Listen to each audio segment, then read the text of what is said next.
Hotman Paris ngegas ke ahli kubu Anies di sidang MK, jangan cuma omon-omon. Anggota tim hukum Prabowo Gibran, Hotman Paris Hutapea, melayangkan protes ketika pertanyaannya tidak dijawab oleh Managing Director Political Economy and Policy Studies PEPS, Antony Budiawan, selaku ahli dari tim hukum Anies Muhaimin. Hotman Paris meminta ahli tersebut untuk tidak hanya sekedar omon-omon saja.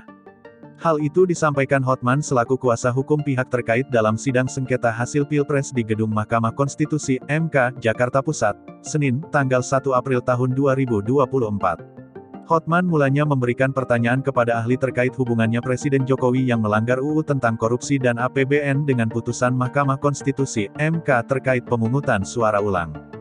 Saya agak bingung, ini ahli hukum atau ahli ekonomi?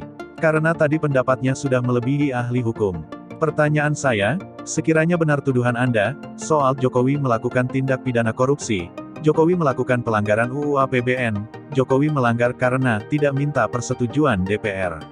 Karena itu pemohon meminta pemilu dibatalkan dan diulang, ujar Hotman. Pertanyaannya, apakah MK berwenang dalam putusannya menyatakan, oleh karena Jokowi melanggar UU korupsi, melanggar UU APBN, melanggar UU Bansos, maka pemilu harus dibatalkan dan diulang. Sementara tidak satupun pihak tersebut sebagai pihak dalam perkara ini, baik Jokowi, DPR, maupun para menteri. Boleh nggak MK menyatakan itu adalah penyebab harus dibatalkan pemilu? Tanya Hotman. Setelah itu, pihak KPU selaku termohon juga menyampaikan pertanyaannya ke ahli. Antony pun menjawab satu persatu pertanyaan yang diajukan.